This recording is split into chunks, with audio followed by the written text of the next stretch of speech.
આપણે અગાઉ પણ નર્મદામાં જીપીસીબીમાં બી આપેલું હતું કે ભાઈ વટવાથી, નારોલથી, લાંભાથી બધી જગ્યાએથી કેમિકલયુક્ત પદાર્થ આ કેનાલોની અંદર અને તળાવની અંદર નાખવામાં આવે છે, જેથી કરીને આગળ પણ એક વખત મેં વિડીયોના માધ્યમથી જણાવ્યું હતું જેતલપુર તળાવમાં બી આ જ પરિસ્થિતિ થઈ હતી. અને આજે ગીરમઠા ગામની તળાવની પરિસ્થિતિ જુઓ કે હજારોની સંખ્યામાં માછલીઓ મરી ગઈ છે. અહીંથી એટલી મોટી મોટી માછલીઓ છે કે જેમના જીવ આ કેમિકલયુક્ત પાણીના હિસાબે થયા છે. મને મળતી માહિતી એવી છે કે જે કેનાલો છે એની અંદર ટેન્કરો દ્વારા જે ઝેરી કેમિકલ આવે છે ને, જે ઝેરી કેમિકલ એક ટેન્કરો દ્વારા અને તળાવોમાં આના દ્વારા ટેન્કરો દ્વારા આમાં ઠલવવામાં આવે છે.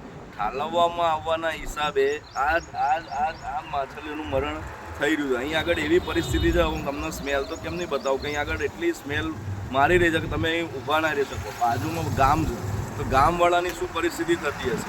અને આ લોકોને લેખિતમાં રજૂઆતો આ બધી કરેલી છે, તો પણ શેના માટે આ લાલ્યવાળી કેમિકલવાળા માણસો તો શેના માટે આ ઠાલવતા હશે, શેના માટે આ કમિશનો પર ધંધા થતા હશે એ મને ખબર નથી પડી.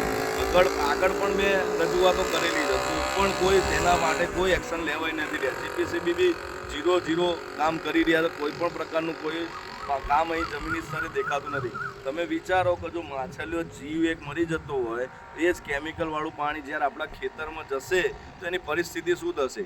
એના એ જ આપણા અનાજમાં આવશે એટલે બધા રોગો ચાલુ થાય છે. કેન્સર, એટેક, આ બધા રોગો જે નિર્માણ પામીએ છે ને આ કેમિકલવાળા ઝેરી કેમિકલથી જ ઉત્પન્ન થાય છે.